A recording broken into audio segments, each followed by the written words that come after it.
রাসূল সাল্লাল্লাহু আলাইহি ওয়াসাল্লামকে আমাদের অনুসরণ করতেই হবে, এটা আমরা জানি, কিন্তু অনুসরণের পদ্ধতি কেমন হবে সেইটা আমাদের ভিতরে খুব দ্বন্দ্ব, আমাদের ভিতরে খুব ঝামেলা। আমরা চেষ্টা করব এই বিষয়গুলো একটু ভেঙে ভেঙে বলার ইনশাআল্লাহ। আমি নাম বলবো না, শক্ত কথা কিন্তু নরম করে বলবো, আপনারা বুঝে নেবেন। এই নারায়ণগঞ্জেরই একজন দায়িত্বশীল, সামাজিক দায়িত্বশীল একজন প্রতিনিধি রমাদানে অথবা কাছাকাছি সময় তিনি একটা মসজিদ ভিত্তিক মাহফিলে গেছে, গিয়ে ওই ইমাম সাহেবকে বলতেছে যে আপনি কি এখানে আগে থেকেই ছিলেন এই মসজিদে? তো বলে হ্যাঁ ছিলাম। তো বলে যে আপনি সুন্নিয়ত কি ভিতরে লালন করেন, নবী প্রেম আছে, এভাবে বলতেছে আর কি। বলতে বলতে বলল যে আপনি কি গাদিরে খুম পালন করেন, আপনি কি পাক পাঞ্জাতন পালন করেন? তখন উনি বলল যে হ্যাঁ। আরো কিছু বলতে গেল, কিন্তু উনি থামায় দিচ্ছে, থাক থাক থাক, যেহেতু গাদিরে খুব পালন করেন আর কিছু আমি জিজ্ঞাসা করবো না, দরকার নেই, সব ঠিক আছে। তখন খুব আফসোস হইল যে এই মানুষগুলো তো ধর্মকর্ম কিছু বোঝে না। এই খালি মাথার ভিতরে যদি আমরা তাওহীদ ঢোকাতে পারতাম, তাওহীদ বুঝে ফেলতো। কিন্তু দুর্ভাগ্যজনক বশত আমাদের আগে একটা কবর পদারি পৌঁছে গেছে তার বাড়িতে, এমনভাবে ব্রেন ওয়াশ করে দিয়েছে যে তার দৃষ্টিতে পাক পাঞ্জাতন হলো ইসলাম, নাউজুবিল্লাহ। এটা তার মতো করে সে ব্যাখ্যা দিচ্ছে। তো এর আগে আমি পড়ি নাই সেটা বলবো না, তবে এইটা শোনার পরে একটু বেশি গুরুত্ব দিয়ে যে আচ্ছা গাদিরে খুমটা কি, এইটা এইভাবে পালন করে এত গুরুত্ব দিচ্ছে, বিষয়টা কি, এটা ব্যাপারটা কি। তখন একটু পড়াশোনা করতে গিয়ে দেখি এই উদযাপনীয় দিনটা হলো শিয়াদের, নাউজুবিল্লাহ, এটা মুসলমানের না। যেমন কেউ যদি খিজিরকে বড় করতে গিয়ে মুসা নবীকে খাটো করে, সেটা কি ছোট পাপ না বড় পাপ? কেউ যদি ওয়াইসকরণীকে বড় করতে গিয়ে আবু বকরকে বেইজ্জত করে, এটা ছোট পাপ না বড় পাপ? বড় পাপ। ঠিক তেমনি আল্লাহর নবী সাল্লাল্লাহু আলাইহি ওয়াসাল্লাম বিদায় হজের ভাষণ দিয়েছেন, এ ব্যাপারে সন্দেহ আছে কারণ? বিদায় হজের ভাষণ দিয়ে তিনি ফিরতেছেন, আর মক্কা থেকে মদিনার একটা মাঝখানে জায়গার নাম হলো গাদিরে খুম, একটা পুকুর, গভীর খাল।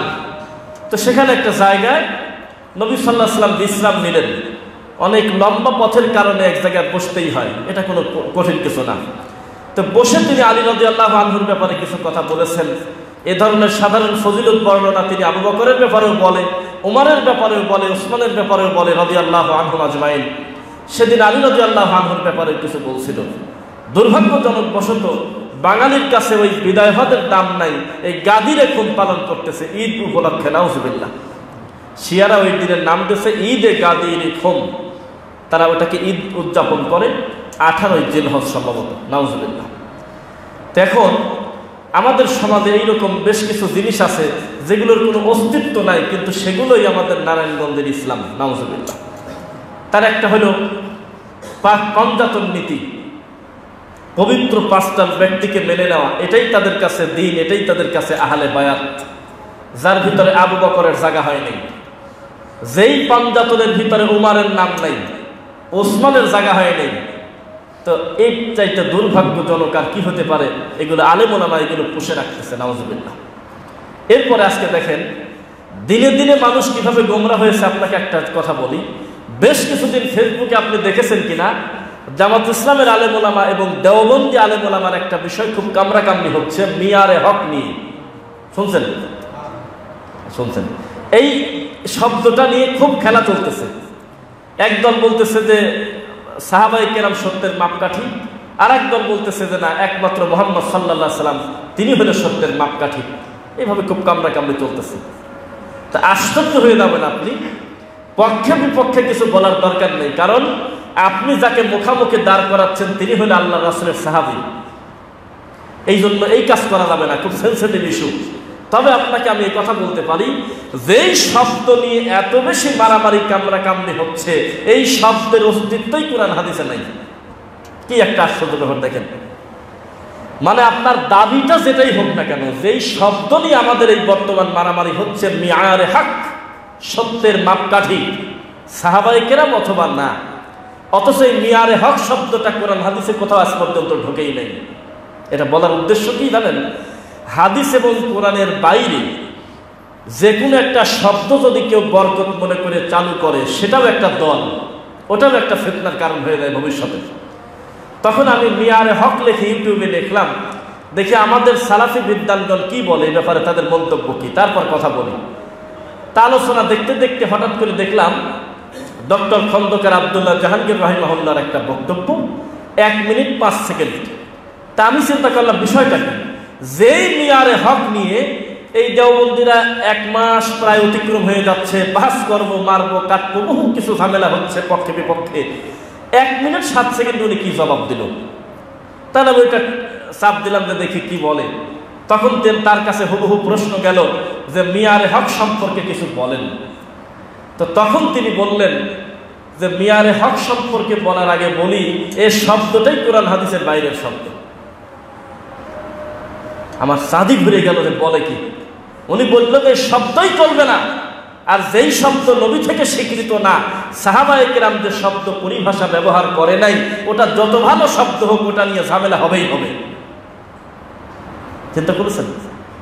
এখন বুখারী মুসলিমের হাদিস দিয়ে আপনি অন্য হাদিস বাতিল করতে পারবেন, এটা দোষের কিছু না। বুখারী মুসলিমে স্পষ্ট একটা হাদিস আছে, ঠিক তার বিপরীতে আর একটা হাদিস আছে। তাহলে আপনার একটা কমন সেন্স, আপনার সাধারণ জ্ঞানে বোঝা উচিত হাদিসটা সম্ভবত সহিহ না। কোরআন মাজিদের বিপরীতে যদি আবার আরেকজন একটা কথা বলে, সে কথাটা যদি কোরআনের বিপরীতে হয়, আপনার বুঝতে হবে যে তার কথার ভিতরে ভেদাল আছে। তো মুহাম্মদ সাল্লাল্লাহু আলাইহি ওয়াসাল্লাম হলো আমাদের জন্য একমাত্র মাননীয় ব্যক্তি, মুহাম্মদ সাল্লাল্লাহু আলাইহি ওয়াসাল্লাম। ইমাম মালিক রাহিমাহুল্লাহ বলতেছেন, পৃথিবীতে এমন কোনো মানুষ নাই যেই মানুষের কথা মানাও যায় না, বাদও দেওয়া যায় না। এই কথা বলে তিনি শাহাদাত আঙ্গুল ইশারা করে আমার নবীর কবর দেখায় বললেন, ইল্লা হাযাল কবরি মুহাম্মদ সাল্লাল্লাহু আলাইহি ওয়াসাল্লাম, শুধুমাত্র এই কবরওয়ালা ছাড়া।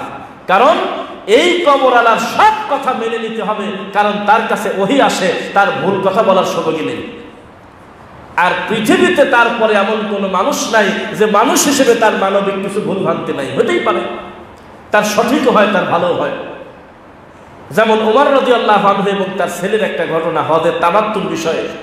একজন বলতেছে জায়েজ, আর একজন বলতেছে জায়েজ নাই। দুইজনের কেউ দোষ না হওয়ার পরেও, একজনেরও অন্যায় না থাকার পরেও এখানে ছেলে জয়ী হয়ে গেছে, বাপ হারিয়ে গেছে। কেন?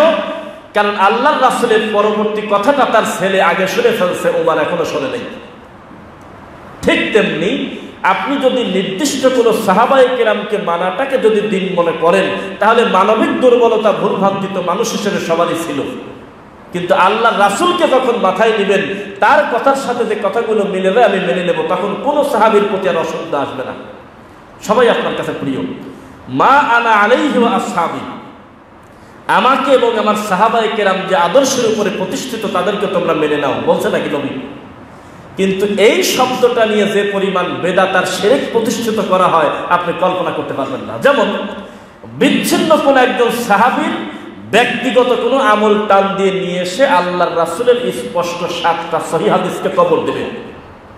তা আপনি তার সামনে দাঁড়ায় গেলেন যে ভাই, মুহাম্মদ সাল্লাল্লাহু আলাইহি ওয়াসাল্লাম বলতেছে তাবিজ নেওয়া যাবে না, মুহাম্মদ সাল্লাল্লাহু আলাইহি ওয়াসাল্লাম বলতেছে যে তার আমল হলো এইটা, তো এখন কি করবেন? তখন বলে, কেন তোমরা কি সাহাবী মানো না? কিসের সাথে কি লাগাই দিচ্ছে দেখেন। তখন আপনার সামনে বলতেছে তুমি কি সাহাবীকে মানো না? তখন একজন একক ব্যক্তির সাহাবীর কথা নিয়ে এসে আল্লাহ রাসূলের হাদিসটা হত্যা করাটাই হলো আমাদের দেশের হুজুরদের ধর্ম।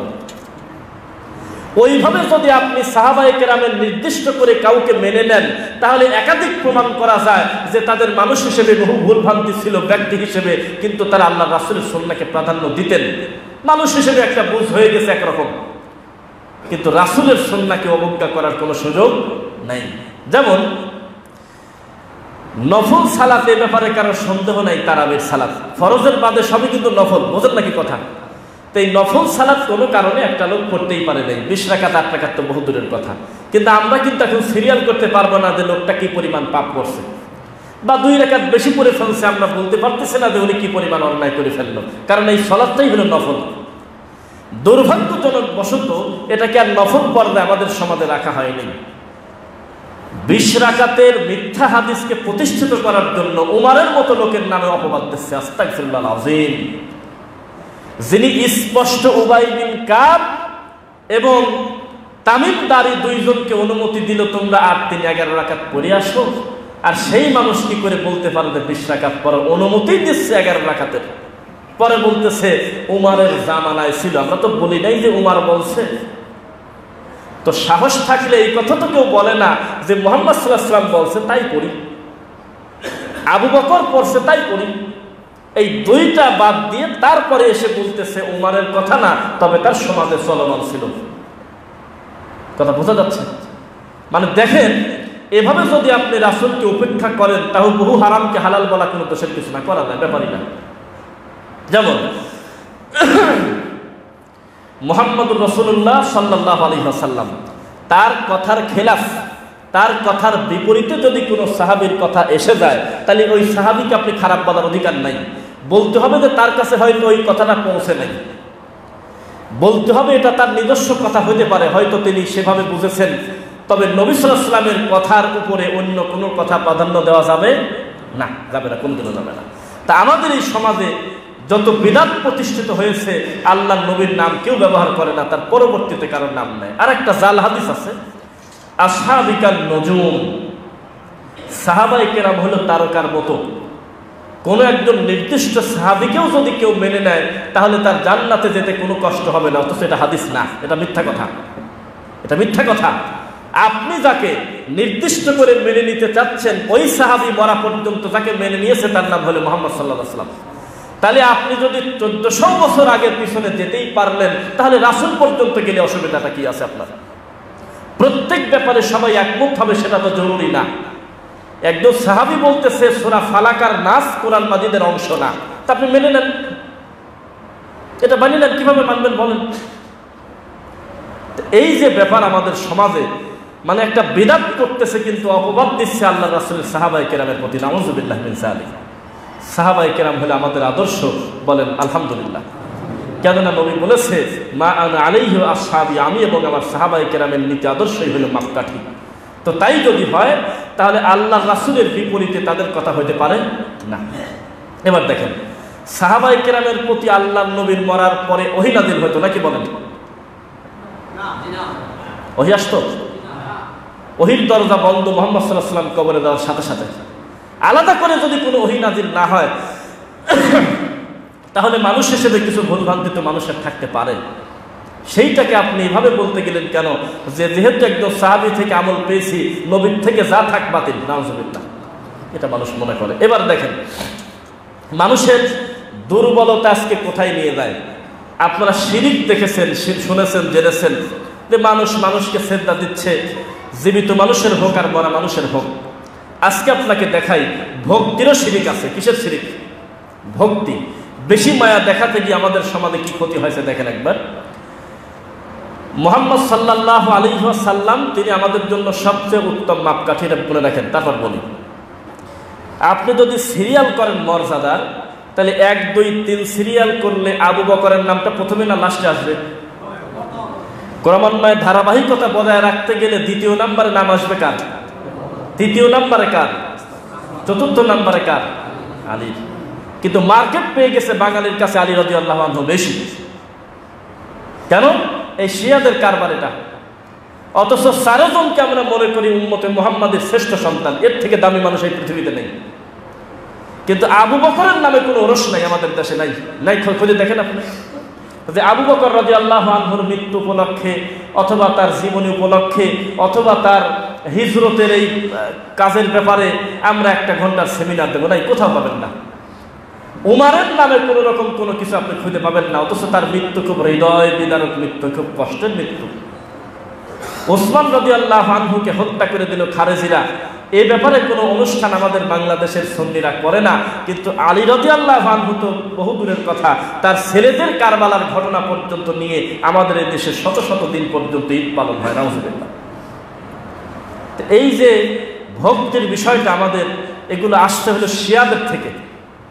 বেশ কিছুদিন আগেও আমরা ছোটবেলায় গায়ে যদি বল না পাইতাম, কোনো একটা বোঝা যদি মাথায় তুলে দিতে লাগতাম, আমরা বলতাম ইয়া আলী, এটা বলতাম। নাউযুবিল্লাহ। খুব দুর্ভাগ্য, এটা খুব বলতে লজ্জা লাগে।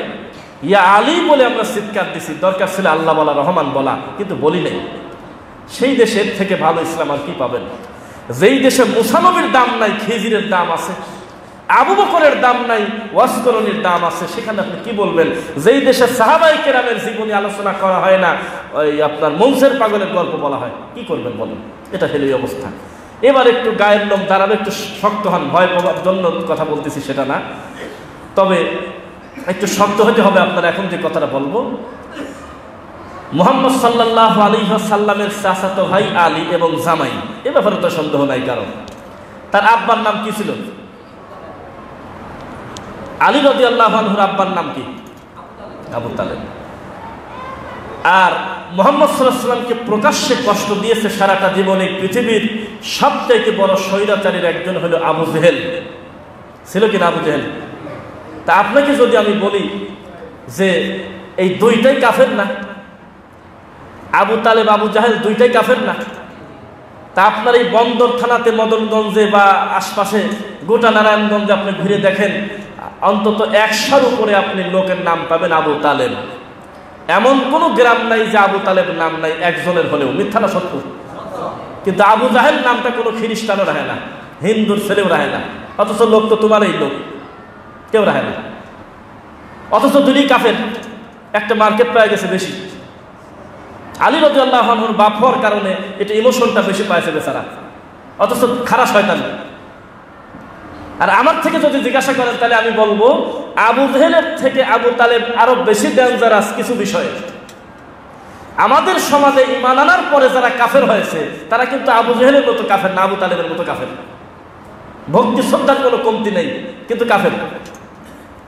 তা আমাদের এই সমাজে আবু জাহেলের কুকীর্তি সম্পর্কে যেমন আলোচনা করা হয়, আবু তালেবের পাপ সম্পর্কে আলোচনা করা হয় না, অথচ নিয়ম কিন্তু তার ব্যাপারে বেশি বলা, এটা উচিত। কিন্তু আবু তালেবের বিরুদ্ধে তো বহু দূরের কথা, আপনার এই নারায়ণগঞ্জেই দেখেন গা মিলাদুন নবীর অনুষ্ঠান হলেই খবর আছে আবু তালেবের পক্ষে কাঁদে, হুহু করে কাঁদে বক্তা।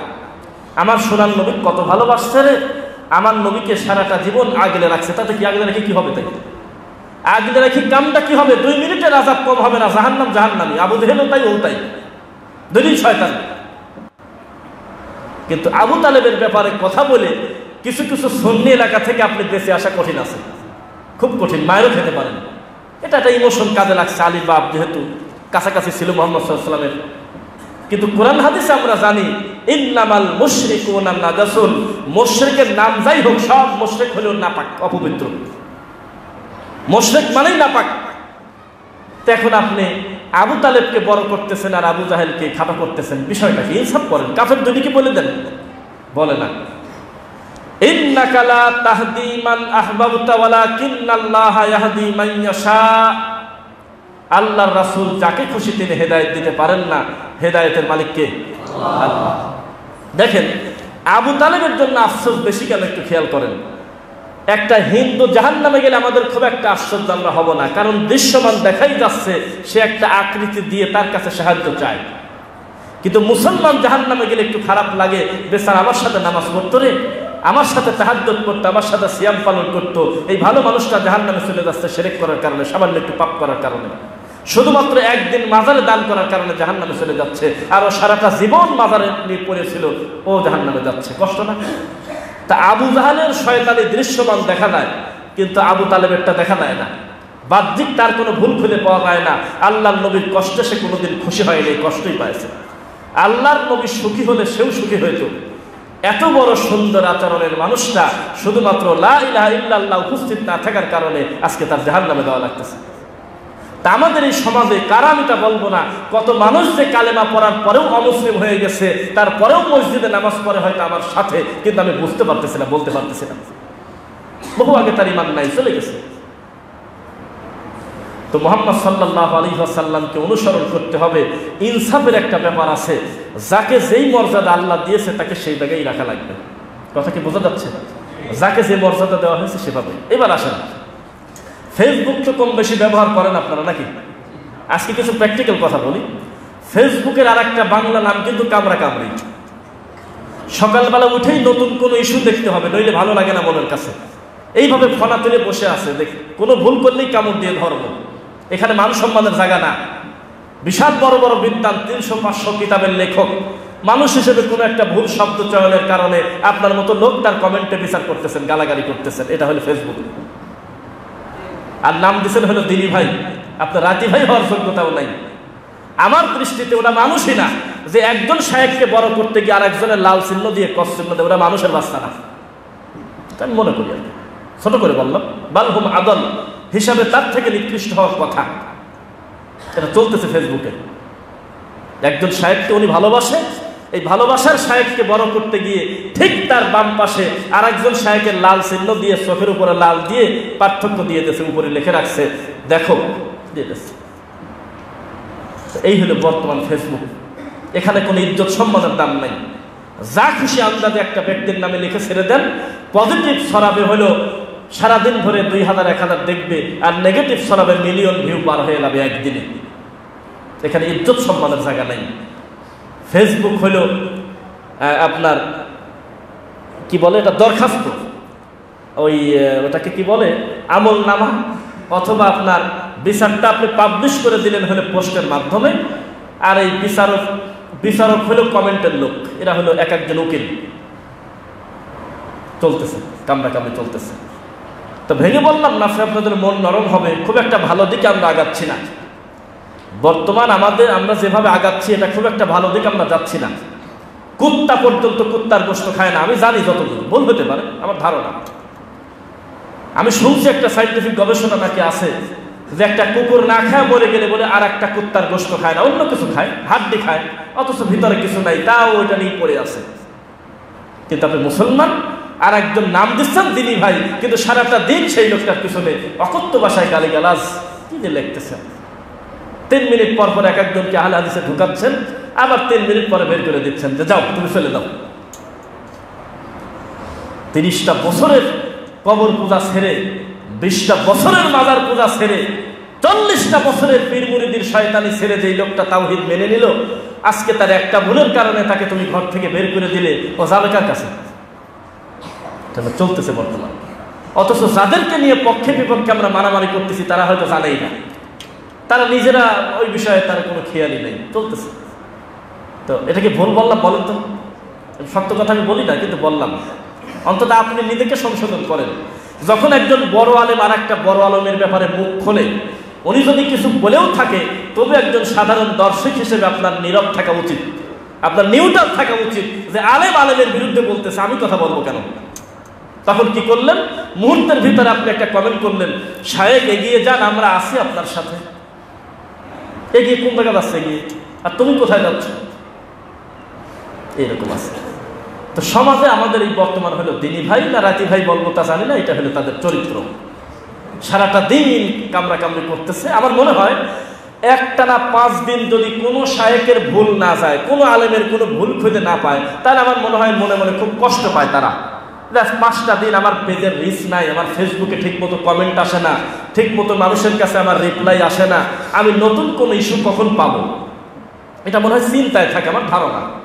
খুব কষ্ট পায় ভিতরে ভিতরে, কি ব্যাপার একটা আলেমের ভুল পাচ্ছি না কেন, চলতেছে। আমি মনে করি আজকে আমাদের সালাফি মানহাজের একজন আলেম আর একটা আলেমের নাম ধরেও যদি সমালোচনা করে, ইনশাআল্লাহ আমার নিঃশ্বাস চালু থাকা পর্যন্ত কোনোদিনও আমি ওই শায়েখের পক্ষ নিয়ে আরেক শায়েখকে আমি খাটো করবো না, ইনশাআল্লাহ করবো না। আপনি করেন, কিন্তু আমার পাবেনও না এটা কোনোদিন। যে ফেসবুকের এই হাজারো বক্তব্যের ভিতরে, হাজারো পোস্টের ভিতরে জীবনে যদি প্রমাণ দিতে পারেন যার আকীদা ভালো, মানহাজ ভালো, সবকিছু ক্লিয়ার, একদম সালাফি আকীদার দায়ীকে আমার কোনো কমেন্টের দ্বারা, পোস্টের দ্বারা আমি বেইজ্জত করছি, যদি প্রমাণ দিতে পারেন বলেন আমাকে। এই কুকাম আমি করি না, চুপ করে বসে থাকি। যখন দেখি যে একজন শায়েখ হয়তো একটা ভুল গেল, আর একজন শায়েখ তার নাম ধরে কিছু বলতেছে, তখন চুপ থাকে, নীরব থাকে, কিচ্ছু বলি না। কারণ এই কথা তো আমার ঘরের মানুষই বলছে, ভুলও করছে আমার ঘরের মানুষ, আবার সংশোধনও করতেছে আমার ঘরের মানুষ, আমি আবার কার পক্ষ নেবো? সে এও আমার, ও আমার। ওই যে তোমার এভাবে বললে লজ্জা হবে কিনা জানি না, যেই বউকে আসরের আগে, মাগরিবের আগে বা ঈশান নামাজের আগে চুলের ঝুঁটি ধরে তুমি পিটালে, তার সাথে শুয়ে থাকতে তোমার লজ্জা করে না রাত্রিবেলা? আজকে তোমার কাছে যে শায়েখটা খারাপ, লাল চিহ্ন কপালে দিয়ে দিলে, আগামীকালকে তার একটা বড় খেদমতের কারণে তুমি মাশাআল্লাহ লেখো, তোমার লজ্জা করে না? তখন মানুষের স্বভাব। আল্লাহ হেদায়েত দিন, বলেন আমিন। রমজান মাসে একটু কথাগুলি শক্ত করে বললাম যাতে মনে থাকে।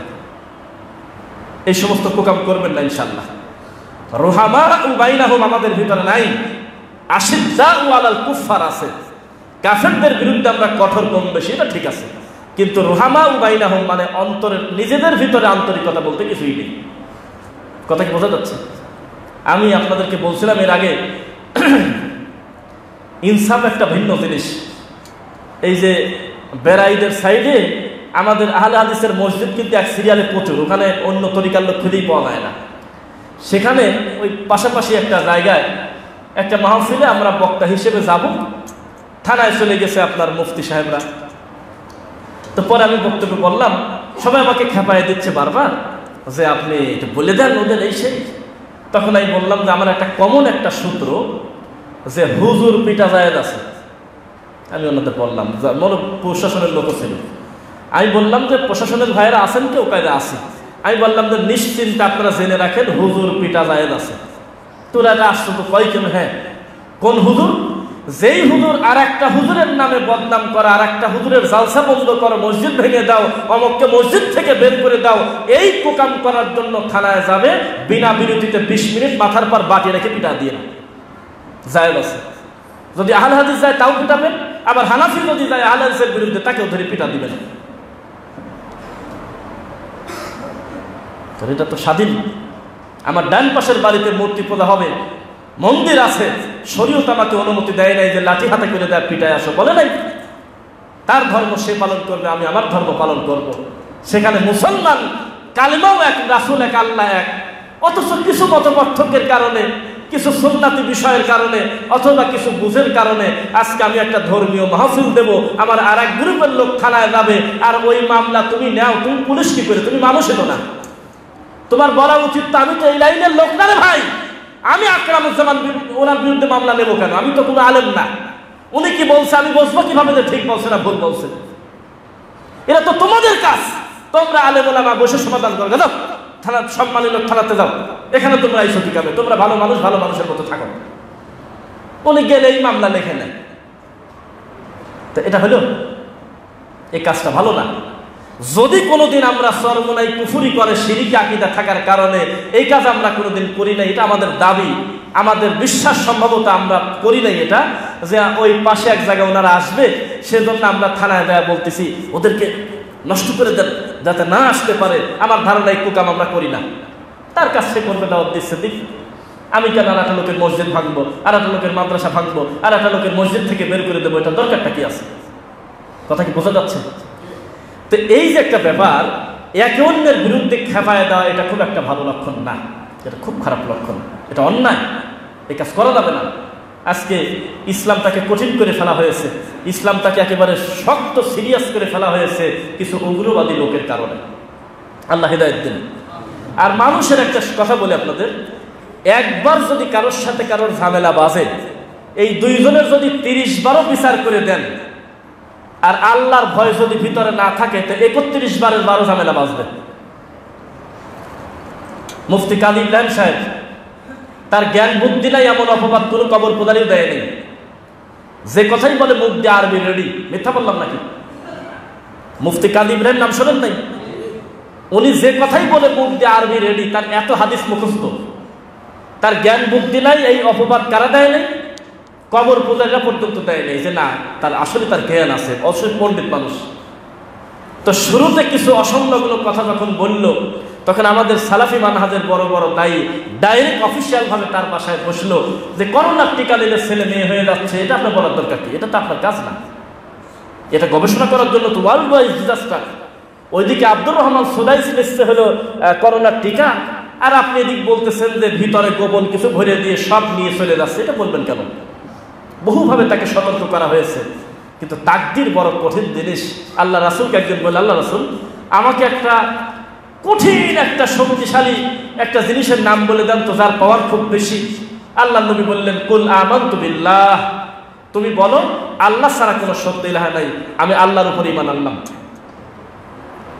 2 সুম্মাস্তাকিম, আর বলো আল্লাহ এই ঈমানের উপরে তুমি আমাকে অবিচল রাখো। তো বহু মানুষের অবিচল রাখার তৌফিক হয় নাই। আজকে তার মাধ্যমে কত খেদমত পাবো। আস্তে আমার এই ড্রাইভার বলাটা খারাপ দেখাবে, যাই হোক ভাই বলতেছে যে আমাদের আফসোস হয় কাজী ইব্রাহিম সাহেব তিনি আজকের এই রমজানে অন্তত 30টা প্রোগ্রাম করতো, 30 দিনে 30টা, এনটিভিতে আরো বিভিন্ন চ্যানেলে প্রশ্ন উত্তর করতো, কত জ্ঞানের কথা বলতে একটা সময় আমরা দেখতাম। আর আজকে সে কোথায় বসে বসে এই আপনার ওই পাহাড় শুকে যাচ্ছে কোন জায়গা একটু সূর্য এইভাবে উঠলো, কোন ছেলের অল্প বয়সে দাঁড়িয়ে উঠে গেছে, কিসের সাথে কি মিলায় আজকে এইভাবে সে বক্তব্য দিচ্ছে, 20 মিনিট 50 মিনিট করে প্রতিদিন এই কাহিনীগুলো করতেছে। অথচ তার মাধ্যমে বহু মানুষ জর্দা ছেড়ে দিয়েছে, জর্দা, বহু লোক গলার তাবিজ ছিঁড়ে ফেলছে, বহু লোক পীর মুরিদির নোংরামি থেকে বের হয়ে আসছে, এটা আমরা বিশ্বাস করি আলহামদুলিল্লাহ। কিন্তু দেখেন তাকদীর কত কঠিন জিনিস। ভুল সংশোধন করার জন্য যখন তার কাছে গেল, সে যদি বলতো ঠিক আছে আমি আমার ভুল থেকে ফিরে আসলাম, আমি এই ভুল আর করবো না, তাহলে তিনি আবার সোনার মানুষে থাকতো। কিন্তু আরো বিগড়ে দেয়, উল্টা হয়ে গেছে আরো। তা আমাদের হয়েছে এরকম, যখন একজনকে সংশোধন করতে যাবেন উল্টা আপনাকে আরো বিপদে ফেলে দেবে, ওই ভুলের উপরে আরো অবিচল রাখবে। আর এইটা বোঝেন না কেন, ইবলিস আর আদম আলাইহিস সালামের পার্থক্য এক জায়গা, একজন ভুল করে কয় কিসের ভুল, খলাকতানি মিন নার ওয়া খলাকতাহু মিন তিন, আল্লাহর সিদ্ধান্ত ভুল ছিল, তিনি আমাকে কেন সিজদা দিতে বলল, দেওয়ার কথা ছিল উল্টা, আমি হলে আগুন দিয়ে বানাইছে আমার, আর ওকে বানাইছে মাটি দিয়ে, আল্লাহর বলে ভুল ছিল, নাউজুবিল্লাহ। উনি কিয়াস করতে গেছে, আমাদের দেশের মুফতি সাহেবের মতো কিয়াস করতে গেছে। মুফতি সাহেব বলতেছে যে 3 নং যেহেতু 27, তাহলে লাইলাতুল কদর 27 হওয়ার সম্ভাবনা বেশি। কি বলতেছে এগুলি আল্লাহ বলেন তো, 3 × 5 = 15 তো হয়, কিভাবে ভাগ করলে আল্লাহ জানে, নাউজুবিল্লাহ। এই কিয়াস কিন্তু শুরু করছে ইবলিস শয়তান প্রথম। উনি কিয়াস করছিল মাটির উপরে আগুনকে, উনি কিয়াস করছিল আদমের উপরে ইবলিসকে, নিজেকে কিয়াস করছিল করে। পরিস্থিতি দেখেন, এমন ভুল করছে যে মরা পুন্তার তওবায় কাজ হচ্ছে না। আর আরেকজন ভুল করে বলল আল্লাহ ওয়ালা তাকরাবা হাযিহি শাজারা, আমার মনে আছে আপনি আমাকে বলেছিলেন যে তুমি গাছের কাছে যাও না, গেলে জালেম হয়ে যাবে, আমার অন্যায় হয়েছে, আমি ডাইরেক্ট বলে দিচ্ছি রব্বানা যালামনা আনফুসানা ওয়া ইল্লাম তাগফির লানা ওয়া তারহামনা লানাকুনান্না মিনাল খাসিরিন, আল্লাহ করে দিলাম মাফ করে। তবে এই ওয়াজ কিন্তু আবার সুন্নি এলাকায় চলবে না, উঠে চলে যাবে। ওই কবর পূজারীদের কাছে কত ঘটনা আছে, আরশের গায়ে লেখা ছিল মুহাম্মাদের নাম, আল্লাহর নাম, কোন জায়গা থেকে কোন জায়গাকে টেনে নিয়ে এসে 60 বছর ধরে কাঁদায়, তারপরে কিসের সাথে কি লাগায়, তখন নাকি আল্লাহ ক্ষমা করছে, নাউজুবিল্লাহ। এগুলো সব মিথ্যা। ভুল করছে আর বলছে আল্লাহ আমি ক্ষমা চাই, আমার নফসের প্রতি আমি জুলুম করছি, আমাকে ক্ষমা করো, আমার প্রতি দয়া করো, না হলে আমি ক্ষতিগ্রস্তের ভিতরে পড়ে যাবো, শেষ। আর কোনো কথাই নেই কোরআনে। এইটা টেনে নিয়ে রাবারের মতো বলায় আমাদের দেশে ওয়াজ করে 2-3 ঘন্টা, নাউজুবিল্লাহ। তো যাই হোক, যে কথা বলতেছিলাম, নবী সাল্লাল্লাহু আলাইহি ওয়াসাল্লামকে আপনারাও মানেন, আমরাও মানি কিনা? আপনার কোরআন এবং সহিহ হাদিস মানার সুযোগ আল্লাহ করে দিয়েছে, এর থেকে বড় নিয়ামত আর কি চাচ্ছেন আপনি? যেই সমাজের মানুষ শিরিক করতে করতে মানুষ শিরকে ডুবে আছে, বিদআতের ঠিকাদারি করতেছে, সেখানে আপনাকে আল্লাহ আমাকে আল্লাহ রাসূলের পদ্ধতিতে কিছু কাজ করা, এটাই তো একটা বড় ব্যাপার। আবার আর একটা ভাইকে কামড়াকামড়ি করতেছেন কেন? দরকারটা কি আছে? যখন খবর পাবেন আমার এই ভাইটা আকীদায় ভুল করে নাই, মানহাজে ভুল করে নাই, তার আমলে কিছু ত্রুটি আছে বা জাগতিক কিছু অন্যায় পাপ সে করে, তখন আপনি তাকে আর গালি দিতে পারতেছেন না, তাকে সংশোধন করবেন, বলেন ইনশাআল্লাহ। একটু আগায় বসতে বলতেছে, একটু কষ্ট করেন, ওই গ্যাপটা পূরণ করে নেন। বসা মানুষ যখন দাঁড়াবেন তখন জায়গা বেড়ে যাবে, একটু দ্রুত সময় নিন না। ওয়ালা ইয়াক্তাব বা'দুকুম বা'দা আইহিব্বু আহাদুকুম আন ইয়াকুলা লাহমা আখিহি মাইতান ফাকারিহতুমু, অবশ্যই তোমরা পছন্দ করবে তোমার মৃত ভাইয়ের গোশত খাওয়ার ব্যাপারে, অথচ তোমরা যখন একে অন্যের গীবত করো, এটা মরা ভাইয়ের গোশত খাওয়ার মতো। নাউযুবিল্লাহ। দেখেন, খেয়াল করবেন সবাই, নবী সাল্লাল্লাহু আলাইহি ওয়াসাল্লামকে বলা হলো আল্লাহ রাসূল, এই লোকজন আপনার কাছে কেন এত বেশি আসে জানেন? ওয়ালাউ কুনতা ফাজ্জান গালিযাল কলবি লানফাদ্দু মিন হাওলিক, যদি আপনি কর্কশ ভাষী হতেন তাহলে লোকজন উঠে চলে যেত। আপনি নরম তো, তাই আসে কাছে। কথা বোঝা যাচ্ছে? এতই নরম হয়েছে, কিন্তু উল্টা দিকে নরম হয়েছে। এই যে পিএইচপি নাকি একটা অনুষ্ঠান হয়, কোরআনের প্রতিযোগিতা বা গজল, ওই নাচ পরে, গজলে তো কি বলে তা তো জানেনি, ওর সাথে হিন্দি গান খারাপ, কম, ভালো বলা যাবে না, দুটোই খারাপ, কিন্তু কম খারাপ হিন্দি গান, কারণ ওটা শরীয়ত মনে করে কেউ শোনে না। আর এই হাম নাতের ভিতরে যে শিরিক করে, এটা ইবাদত মনে করে মানুষ শোনে, ধর্ম মনে করে শোনে।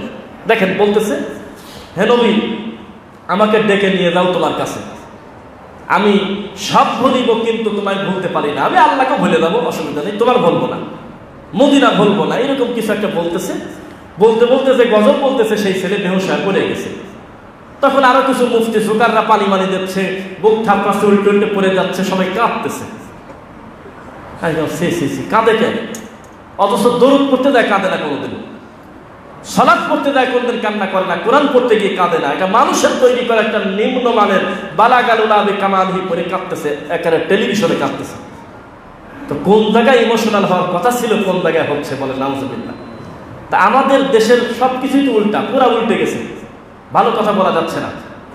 আমি আপনাকে কি বলি দেখেন, ওই কিছু কিছু সময় আমরা ভয় পাই যখন দেখি যে এটা কোনো দলের ওয়াজ না, সূরা ইখলাসের ব্যাখ্যা করছে, সূরা কাউসারের অনুবাদ করে একদম সালাফি আলেম ছেড়ে দিয়েছে নেটে, তখন দেখি যে তাও তুই লেখে তুই কাফের, তুই খ্রিস্টান, তুই ইহুদির দালাল।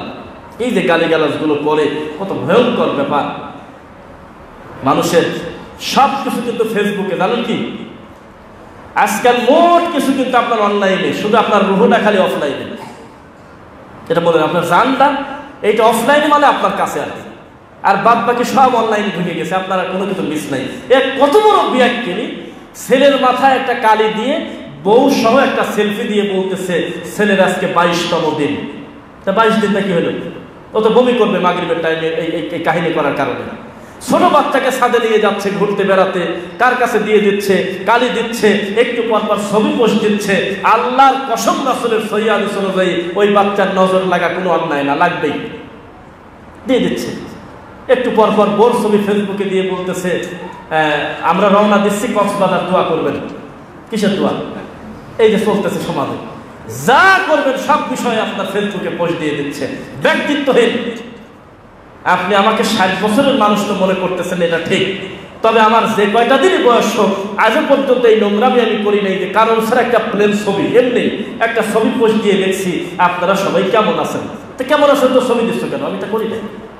ওই ওয়াজের ভিডিও আর নয়তো কোনো ওই যে যেখানে যাচ্ছে সেখানকার কমিটি যদি কোনো পোস্টার বানা দেয়, ওইটা আলাদা করে ছবি পোস্ট দিয়ে এই কাজটা সুন্দর না। প্রত্যেকটা দিন এটা ব্যক্তিত্ব বলে আর কিছু নাই সমাজ আমাদের, যার প্রভাব মনে হয়, আমি বদদোয়া করতেছি না, সম্ভবত এমন এমন লোক গবেষণা করছে যারা হলো মদ দিয়ে সকালবেলা ব্রেকফাস্ট করে, মদ দিয়ে লাঞ্চ করে, মদ দিয়ে ডিনার করে, চোখে যদি বেশি ঘুম আসে তো মদ চোখে মারে। এত বড় খারাপ লোকরা গবেষণা করে বলতেছে আমাদের পরবর্তী প্রজন্ম প্রতিবন্ধী হতে যাচ্ছে মোবাইলের কারণে। কিসের কারণে? মোবাইলের কারণে প্রতিবন্ধী হতে যাচ্ছে। 2.5 বছরের বাচ্চাকে মোবাইল না দিলে ভাত খায় না, এটা ভালো লক্ষণ না। আর ডাক্তারি মতে রানিং মোবাইল দেখা অবস্থায় ওই বাচ্চা যতই খাক তার স্টমাকে গিয়ে ক্ষতি করবে, শরীরের কোনো উপকার নাই, কারণ চাবায় না, এমনি কিনে ফেলে। দিন যাচ্ছে খুব কঠিন অবস্থা। টিকটক দিয়ে, ভিডিও দিয়ে, ফেসবুক, ইউটিউবে ব্যক্তির আত্মসম্মান বলে আর কোনো মর্যাদা বলতে আর কিছু নাই। 30 বছর আগের পাপ দেখেন। আরেকটা বিষয়, কেউ নাম বলবেন না, আজকে থেকে ধরেন একজন আলেম 5 বছর আগে, 6 বছর আগে তার মানহাজটা ভিন্ন ছিল, বা তিনি কিছু ভুলভ্রান্তি করেছেন, হতে পারে না? পারে কিনা? অথবা কোনো পরিস্থিতিতে তিনি একটা বেদাত করছে, দেখা গেল যে বহু আগে আল্লাহ ক্ষমা করে দিয়েছে উপরে, কিন্তু নিচে ক্ষমা হয়নি। এই নিচে ক্ষমা হয়নি। একটা বড় শায়েখের নাম বলেন না কেউ, থাক, অনেক বড় বিদ্বান, প্রায় 1000 কিতাবের সম্পাদক, আর ভাঙি বললাম না, এত বড় একজন বিদ্বানকে খাটো করতেছে কি জানেন? অনেকদিন পুরাতন ভিডিও, একটা ছবি ওই মোনাজাত ধরে আছে অনেকেই, তো উনি হাতটা এরকম করে আছে, ওইটা নিয়ে ফেসবুকে দিয়ে একটা লাল চিহ্ন দিয়ে এইভাবে দিয়ে লেখছে, দেখেছো তোমার বড় হুজুর। দেখা গেল যে তার এইটা যদি বেদাত হয়, এই বেদাতের পাপ দেখা গেল তার ভুল সংশোধন হওয়ার কারণে বহু আগে আল্লাহর উপরে ক্ষমা হয়ে গেছে, কিন্তু মাটির ক্ষমা হয়নি। আরো 10 বছর 30 বছর পরেও ওই ছবি ফুটেজ নিয়ে খেলবে। এটা হলো আমার জাতি। আত্মসম্মান, মান সম্মান বলতে কোনো কিচ্ছু নেই, জাতির কিচ্ছু নেই। এদেশে পদ্মা সেতু হয়েছে, মেট্রো রেল হয়েছে, এলিভেটেড এক্সপ্রেসওয়ে হয়েছে, যমুনা হয়েছে, ওরাল সেতু হয়েছে, জাগতিক অবশ্যই কল্যাণ হয়েছে, আলহামদুলিল্লাহ। এগুলো সব হয়েছে এই জাতির কল্যাণের জন্য, যাতে আপনি আর আমি ঘন্টার পর ঘন্টা জ্যামে করে না থাকি। ফ্লাইওভারের উপরে তারা মারামারি করতেছে, ওই নেওয়ার কথা 15 কেজি ও 40 কেজির লোক নিয়ে উঠতে পারতেছে না, টাক দ্বারা আছে, জাতীয় অসভ্য। এ বড় হুজুরি কি আরে বড় সামাজিক দায়িত্বশীল কি? নিয়ম ভঙ্গ করাটাই হলো আমাদের নিয়ম। এই বাঙালির ফ্লাইওভারের উপরে মারামারি করতেছে, 3-4 একসাথে জমা করে ধরে, এর থেকে কি বলবেন? আর এ জাতির কোনো সম্মান আছে? মান সম্মান, লজ্জা আছে? মনে রাখবেন, এই জাতির তাকদিরে এর থেকে বড় প্রধানমন্ত্রী, এর থেকে বড় মন্ত্রী, এমপি, চেয়ারম্যান হওয়া আর কি আশা করবেন আপনি বলেন? এ জাতি তো ল্যাংটা, দিনও বোঝে না, দুনিয়াও বোঝে না। একদম গালিগালাজ করতেছে। এত টাকা দিয়ে এয়ারপোর্টের সামনে সিঁড়ি লিফট করে দিল, নিচে একটা ডাম দেওয়া যায় নেই, তাহলে পানির বোতলগুলি ফেলতো, কলার ছোলা ফেলতো, এ তো বন্ধই থাকে। ওই যে কলার ছোলা পড়ে আছে, লিফটের ভিতরে বোতল ভরে ভরে রয়েছে। তাহলে বললাম যে বাবাজি কয়টা দেবে? তাহলে একটা এই পাশে আর একটা ওই পাশে দিলেই তো হয়। আমি বললাম যে 30টা ডাম দেবে, 30টা। আগামীকাল সকালে 5টা পাবেন না, খুলে বেশি গাঁদা কিনে খাইছে। জাতি খারাপ। আপনি নিজেকে সংশোধন করেন। একটা বউ আপনার, সেই বউটাকে বোরকা পরাতে আপনার শ্বশুর বাড়ির লোকের অনুমতি লাগে, আর এই যায় করছে যে সংসদে ঢুকে বড়, এই অমককে ধরো, অমককে মারো। এটা হলো কিসের সাথে? কি বললেন আপনি? নিজেকে জাহান্নামের আগুন থেকে বাঁচানো ফরজ, পৃথিবীর আর কোনো মানুষকে বাঁচানো ফরজ না, বাঁচানোর চেষ্টা করা ফরজ। যদি বলেন বাঁচানো ফরজ, আর নবী হয়ে তার বাপকে বাঁচাতে পারতেছে না, এটা কি তার দোষ? হেদায়েত আল্লাহর হাতে। তো নিজে আপনি দিনটা প্র্যাকটিস করেন না, নিজে কোরআন হাদিস মতো চলেন না, কিন্তু আপনার বারবার মনে অন্তরের তামান্না, দিলের তামান্না যে আমি লাঠি পিটা করে যদি গোটা দেশ ঠিক করতে পারতাম না, এটা হবে না, কোশ্চেন কালে হবে না। আগে নিজের দিনটা প্র্যাকটিস করতে হবে, দিনটা আপনার বুঝতে হবে। এখন পর্যন্ত আপনি সুন্নাহ বিদআত পার্থক্য বোঝেন না, এখন পর্যন্ত শিরক তাওহীদ বোঝেন না, তাহলে আপনি কি আশা করতে পারেন আর সমাজে? বোঝা কি যাচ্ছে? নবী সাল্লাল্লাহু আলাইহি ওয়াসাল্লামের আদর্শের উপরই আমরা মৃত্যুবরণ করতে চাই। আল্লাহুম্মা আমিন। নবী সাল্লাল্লাহু আলাইহি ওয়াসাল্লাম বলেছেন, ইন্নাল্লাহা নিশ্চয়ই আল্লাহ লা ইয়ানজুরু ইলা সুওয়ারিকুম ওয়া আমওয়ালিকুম, আল্লাহ দেখে না তোমাদের চেহারা সুরতকে আর তোমাদের ধন সম্পদকে, ওয়ালাকি ইয়ানজুর, তবে দেখে কুলুবিকুম ওয়া আমালিকুম, তোমাদের অন্তর এবং আমল সমূহ। এই দুইটা জিনিস তোমাদের দেখে, আর কোনো কিছু দেখে না। কথা বোঝা যাচ্ছে? সমাজের দাওয়াতি কাজ কিভাবে করতে হবে আপনি দেখেন। আজকে সুন্নাহ নিয়ে মানুষের কি পরিমাণ ব্যঙ্গ আর কি পরিমাণ ঠাট্টা বিদ্রুপ অনলাইনে ঢুকলে দেখা যায়। আর অনলাইন থেকে দূরে থেকেই আপনার কি লাভ হবে দেখেন। ওটা এমন একটা জগৎ, লক্ষ লক্ষ মানুষের ইমান হারা হওয়ার জায়গা, আবার নতুন করে ইমানও আনতেছে। আলহামদুলিল্লাহ, কি একটা পরিস্থিতি পড়ে গেছে। একটা জনযন্ত্র, একটা উদাহরণ দেই। আমাদের এই জাতির কাছে কোনো কিছু অচল নাই, এই কথাটা 2020 না 21-এ এই জুমার খুতবা এখানে প্রথমে আমি বলছিলাম, এই কথাটা আজও অনলাইনে আছে। তখন টিনের ঘর ছিল এখানে, আমি খুব সিরিয়াসভাবে বলছিলাম কথা, যে আমাদের এই জাতির কাছে কোনো কিছু অচল নাই। আপনি আপনার এরিয়া থেকে বের হয়ে দেখেন মানুষ কত পরিমাণ রোগে আক্রান্ত। রাজবাড়ী জেলার নাম শুনছেন? রাজবাড়ী, মুসলমানের বাচ্চা ট্রেনের পূজা করে, ট্রেন রেলগাড়ির পূজা করে, ট্রেনের পানি নিয়ে কপালে নিচ্ছে, চোমা খাচ্ছে, ফুল দিয়ে চেড়ে করে করতেছে মুসলমান। আর তাদের কাছে সবচেয়ে বড় পীর, লাখ লাখ মুরিদ, যে তার দাবি হলো উপরে আল্লাহ যখন থাকে তখন আহাদ, আর নিচে যখন থাকে তখন হয় মুহাম্মদ। লাখ লাখ লোক তার মুরিদ। ওই এলাকায় আমি সরজমিনে দেখে আসলাম, তাদের কেউ মারা গেলে তারা ওই সাদা কাগজে লিখে দেয়, অমুকের পিতা অমুক, অমুক নামটাম লিখে লেখে তিনি কাদেরি তরিকার লোক।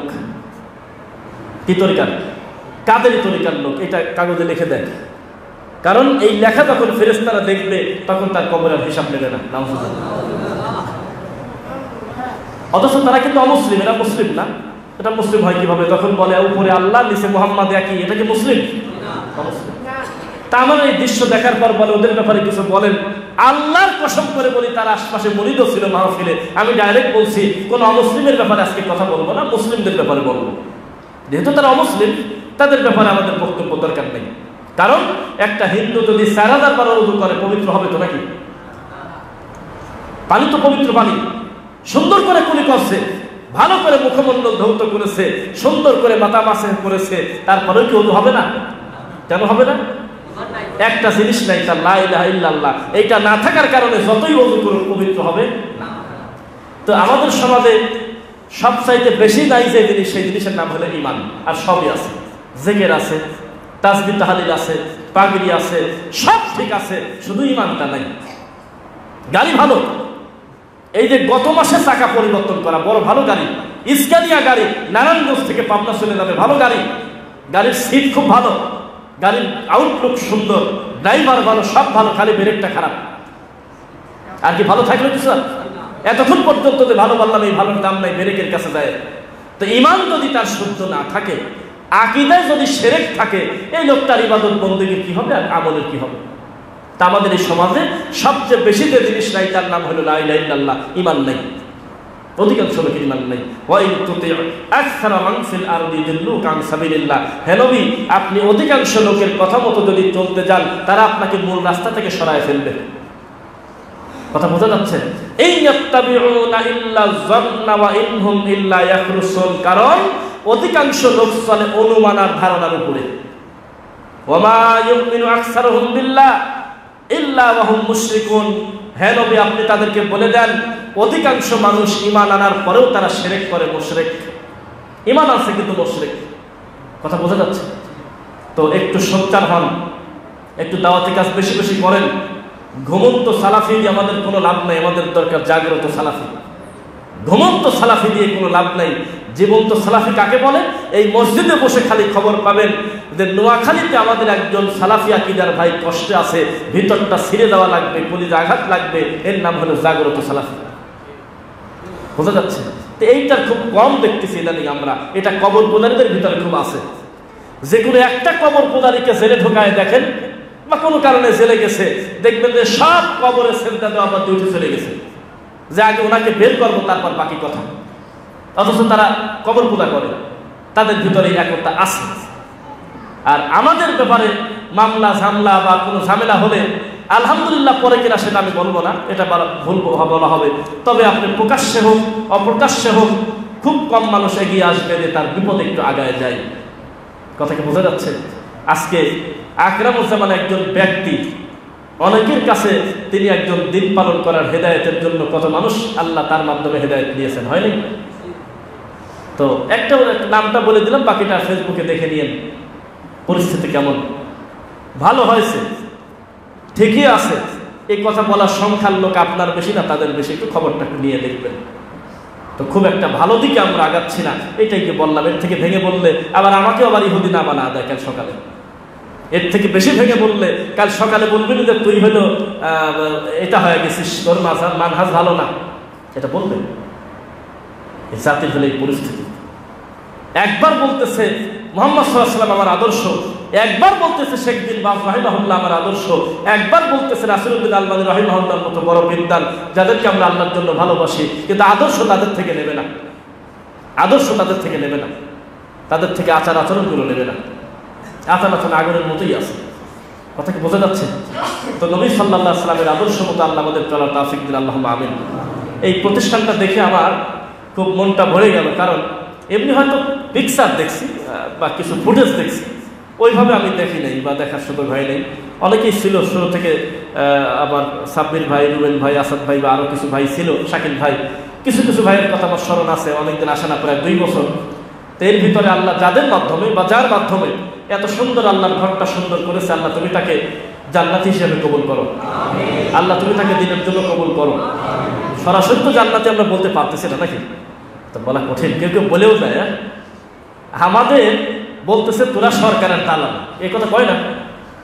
অপবাদ আছে কিনা? কয় তোরা সরকারের দালাল। তা আমি একটা জালসায় বললাম যে মাও বানাইছাও তোমরা, জান্নাতেও তোমরাই ঢোকাইলে, তারপরেও আমরাই দালাল।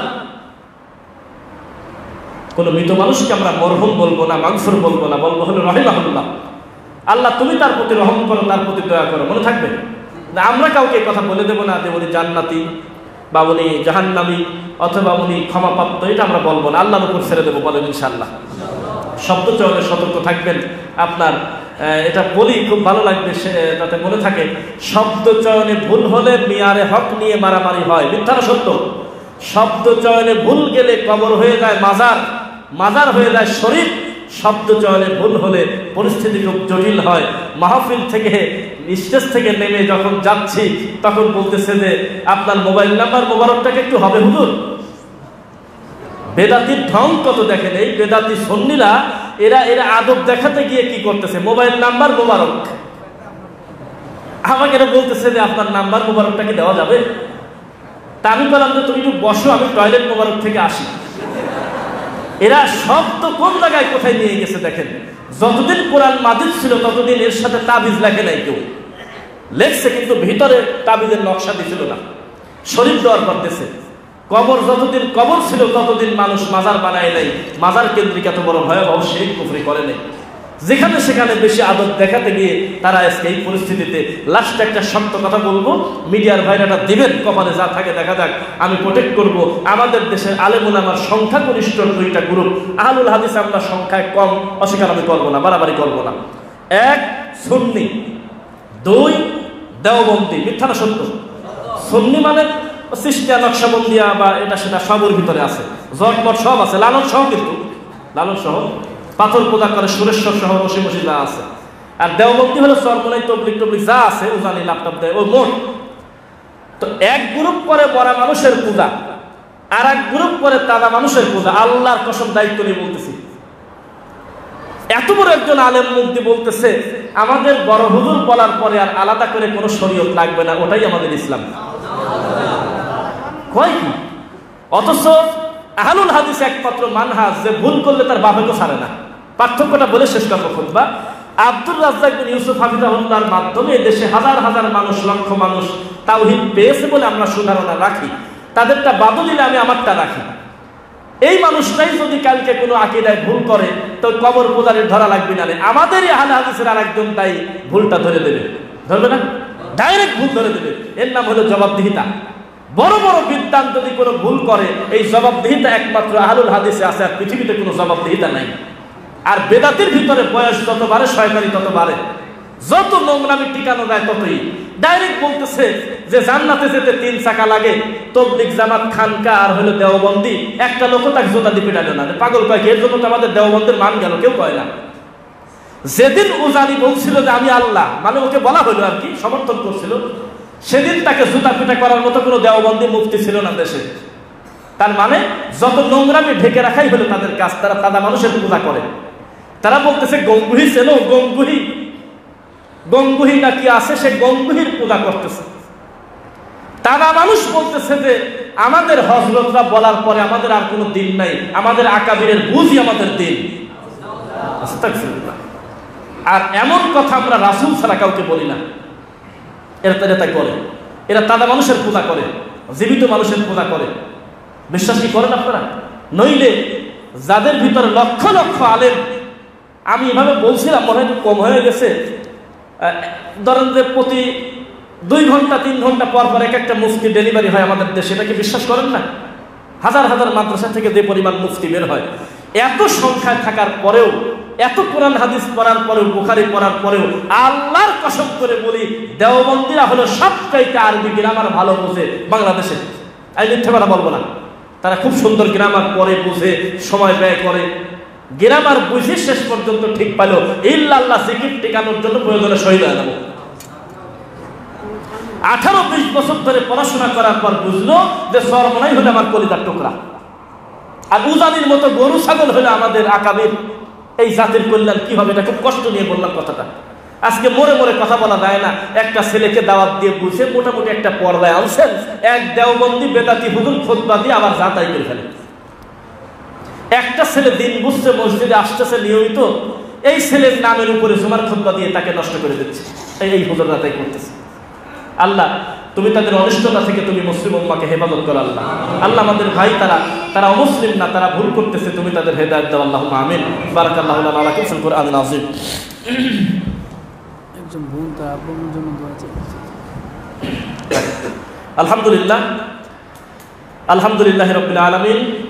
রব্বানা ইগফির লানা ওয়া লিইখওয়ানিনা আল্লাযীনা সাবাকুনা বিল ঈমান ওয়া লা তাজআল ফি কুলুবিনা গিল্লাল লিল লাযীনা আমানু রব্বানা ইন্নাকা রাউফুর রহিম। রব্বিরহামহুমা কামা রাব্বায়ানি সগীরা। রব্বানা ওয়া আতিনা মা ওয়া'আদতানা আলা রাসূলিকা ওয়া লা তুখজিনা ইয়াওমাল কিয়ামাহ ইন্নাকা লা তুখলিফুল মিআদ। আল্লাহ তুমি আমাদের অতীতের গুনাহ ক্ষমা করো আল্লাহ। আল্লাহ আমাদের যে সমস্ত আত্মীয়-স্বজন মারা গেছে, শিরক করে নাই, আল্লাহ ভুলের কারণে কবরে আযাব থাকলে তুমি ক্ষমা করে দাও আল্লাহ। তাদের প্রতি তুমি দয়া করো আল্লাহ। আল্লাহ এই প্রতিষ্ঠানের শুরু থেকে আমরা দেখেছি যারা ঘাম না রক্ত দিয়ে পরিশ্রম করেছে, তার ভিতরে একজন আমাদের প্রিয় সাব্বির ভাই, তার আম্মা আজকের এই দিনে, মানে এটা বাৎসরিক হিসাব না, তবে প্রায় 5 বছর আগে তাকে দুনিয়া থেকে আল্লাহ নিয়ে গিয়েছেন। আল্লাহ তুমি তার সন্তানের নেক আমল কবুল করো, আমলের সালেহ কবুল করো, একজন ওয়ালাদুস সালেহন হিসেবে তুমি কবুল করে তার আম্মাকে তুমি ক্ষমা করে দাও আল্লাহ। তার নানা দুনিয়া থেকে বিদায় হয়ে গেছে। আর একজন বন্ধু আছে আমাদের ইমাম সাহেব বললেন, আল্লাহ তুমি সকলের মনের আশা তুমি পুরা করে দাও আল্লাহ। এখন যেটা বলি, একটু সচেতন থাকেন। আমরা যে কয়েকজন আছি, এই কয়েকজনও যদি আপনি আমাদেরকে প্রেশার দেন যে নরম হয়ে দাও, তাহলে বেদাতি ধর্ম বেঁচে খাবি, যেটুকু আছে ওটুকু বেঁচে খাবি, কিছুই না পালে ইউনিয়ন পরিষদটাই বেঁচে খাবি। এটা পরিস্থিতি হলে তেমন। চতুর্দিকে দাওয়াতি কাজের একটা জোয়ার আসে নাই, বলেন তো মিথ্যা না সত্য? প্রায় একটা ভালো মানের জোয়ার আসছে, কিন্তু এই বেদাতি এই দেওবন্দীদের কারণে আবার যা তাই উল্টাপাল্টা হয়ে যায়। আজকের এই 2024 সালে এখনো আমার এক আহলে হাদিস ভাইকে খাটো করার জন্য বলতেছে, নবী তো 11টা বিয়ে করছে, তোমরাও করো। এটা কি বলবেন ভাই? কি বললে এতদিন? নবী তো দাঁড়া দাঁড়া পেশাব করছে, তুমিও করো। তাহলে আপনাকে খাটো করার জন্য আমার নবীকে দাঁড় করাচ্ছে, শুনছেন? নাউজুবিল্লাহ। এই তো 20 বছর পরে তারা এইটা বুঝলো, তারা বিয়ার তাহাজ্জুদ আলাদা, এইটাই তো তারা পড়াশোনা করে বুঝলো। কোরআনের তাবিজ লিখলে অসুবিধা নাই, এইটাই তো তারা বুঝলো। ইল্লাল্লাহ জিকির করলে অসুবিধা নাই, এইটাই তো তারা বুঝলো। মরা মানুষের বাড়িতে কুল খালি খাওয়া যায়, এই তো তারা বুঝলো। এত কষ্ট করে পড়াশোনা করলো, জাতির কপালে কি থাকতে পারে? এই জন্য ওই যে কি বলে ব্রাদার রাহুল ভাইয়ের ব্যাপারে এই বেদাতিদের একটা অভিযোগ, কোনো কিছু যখন পারে না তখন এই বেটা তোর কোরআন তেলাওয়াত শুদ্ধ না। অবশ্যই শুদ্ধ হওয়াটা উচিত, চেষ্টা করতেছে, আল্লাহ কবুল করুক, আল্লাহুম্মা আমিন। মানে অন্য কোনো ব্যাপারে সুযোগ না পায়, তোর জবর ভুল গেছে, তোর একটু টান ভুল গেল, তুই কোরআন শুদ্ধ করতে পারিস না। আরে বাবা, তোর তো ইমানই নাই, ইমানই নাই। আর ওর একটা আকার ভুল গেছে, চেষ্টা করতেছে, দোয়া করেন, বল না আমিন। তো যে বাহাসের চ্যালেঞ্জ দিয়ে বলতেছে বাহাস করতে পারি রাহুলের সাথে, কিন্তু শর্ত হলো আরবি টু আরবি। এটা কিন্তু পালানোর একটা ভালো ফন্দি, কি আরবি টু আরবি। তখন আমি আবার বলছি, আরবিতে জাল হাদিস বলার চাইতে বাংলায় সহি হাদিস বলাই তো ভালো নাকি? আরবি বলতেছে কিন্তু জাল হাদিস, জাল হাদিস না। একজন বলতেছে না বুখারী তো পড়ল, তো বললাম যে হাদিস সহি যে বর্ণনা করছে বা যে পড়ে শোনায়ছে ও নিজে জাল। দুইজনের কেউ না একজন জাল হতে হবে। যেহেতু বুখারী জাল হওয়ার সুযোগ নাই, বুখারীতে যেহেতু পড়ছে, তাহলে হাদিসটা সহি, যেই লোকটা পড়ছে ও নিজে জাল, ওর উচ্চারণটা করছে নিজের বাপদাদার মতো। বোঝা কি যাচ্ছে? তো সমাজ চলতেছে শিরিক বিদআতের উপরে, আমরা চলবো কোরআন সুন্নাহর উপরে ইনশাআল্লাহ। আল্লাহ তুমি আমাদের ভুলগুলো ক্ষমা করে দাও আল্লাহ। আমাদের তাওহীদের ভিত্তিতে আমাদের ঐক্যবদ্ধ হয়ে দাওয়াতি কাজ করার তুমি তৌফিক দাও আল্লাহুম্মা আমিন। আজও পর্যন্ত আমলে আকীদায় মানহাজে সালাফি আকীদার কাছাকাছি পৃথিবীতে কোনো মানহাজ নাই, এটা শতবার আমরা মুখ দিয়ে স্বীকার করব। তবে আচরণগতভাবে আমরা আরো উন্নত হব বলেন ইনশাআল্লাহ। আমরা এক ভাইকে খাটো করতে গিয়ে আরেক ভাইকে বড় করা, এক ভাইকে বড় করতে গিয়ে আরেক ভাইকে খাটো করা, এই কুকাম আমরা করবো না বলেন ইনশাআল্লাহ। আপনি পিটায় কোনোদিন একটা লোককে রাতারাতি জাকির নায়েক বানাতে পারবেন না, পারবেন? তা আপনি পছন্দ করেন হলে জাকির নায়েককে, তো ওই মাপের বিদ্যার কোন লোকের আছে যে সেই লোক আপনাকে ওইটা দেবে? এখন আপনি কি করলেন? আমার খালি জাকির নায়েক, ওনার বাইরে আমার আর কারোর ভালো লাগে না। কেন লাগবে না? আপনি একেবারে ছোট থেকে বড় পর্যন্ত যার আকীদা মানহাজ ভালো, প্রত্যেক সালাফি আকীদার আলেমদেরকে অন্তর থেকে ভালোবাসতে হবে, এটা আপনার ইমানের দায়িত্ব। কিন্তু যদি মনে করেন একজন শাইখ মতিউর রহমান মাদানী হবে কবে, তারপরে তাকে ভালোবাসবো, তাহলে আপনি বলেন তো কবে ভালোবাসবেন? এটা হবে না, কোশ্চেনকালে হবে না। কেউ ছাত্র, কেউ দায়ী, কেউ ইমাম, কেউ খতিব, কেউ আর মুসি মেথর, যাই হোক না কেন হালাল যদি তারা করুক, তবে সে যদি আমার আকীদা মানহাজ শুদ্ধ থাকে, সে আমার কলিজার টুকরা ভাই। মনে থাকবে ইনশাআল্লাহ। আল্লাহ সুবহানাহু ওয়া তাআলা হিংসা মুক্ত হয়ে আমাদের একসঙ্গে দাওয়াতে কাজ করার তৌফিক দেন। আল্লাহ এই মসজিদটা প্রতিষ্ঠিত করতে গিয়ে যাদের টাকা পয়সা বুদ্ধি শ্রম মেধা যেভাবে সহযোগিতা করেছে, তুমি আল্লাহ সকলকে কবুল করো। আল্লাহ সুবহানাহু ওয়া তাআলা আমরা তোমার দৃশ্যমান কবুলিয়াত আমরা দেখতে পেরেছি এই মসজিদের মাধ্যমে। এটা আমাদের হাত দিয়ে তা বলবো না, তবে শুরু থেকে আমরা এখানে এসেছি, দেখেছি কি পরিস্থিতি ছিল। এখন তুমি আল্লাহ একটা দিনের মার্কাজ করেছো, আমরা তোমার কাছে দোয়া করি, শুকরিয়া আদায় করি আল্লাহ, তুমি উক্ত প্রতিষ্ঠানটাকে দিনের জন্য কবুল করো আল্লাহ। আল্লাহ গোটা নারায়ণগঞ্জ সহ সারা বাংলাদেশে দাওয়াতি কাজের তুমি জোয়ার বয়ে দাও আল্লাহ। আল্লাহ এই সমাজে, এই জেলায় তোমার নবীর পায়ের ছাপ আছে, কদমে রাসূল নামক অমুসলিম মুশরিক মুসলমান যে হিন্দুর চাইতে খারাপ এমন নিকৃষ্ট আকীদার লোক বসবাস করে, তুমি তাদের হেদায়েত দিয়ে এইরকম প্ল্যাটফর্মে আসার তৌফিক দাও আল্লাহ। আল্লাহ আমরা স্বীকার করি এখানে প্রচুর পরিমাণে শিরক বিদআত এই জেলায় চলে, তবে তুমি তাদেরকে দ্বীনের দাওয়াত পৌঁছায় দাও, আমার মাধ্যমে, ভাইয়ের মাধ্যমে, যাদের মাধ্যমে হোক, অন্তত এই দাওয়াতি প্ল্যাটফর্মগুলো তুমি তাদেরকে কবুল করে দাও আল্লাহ।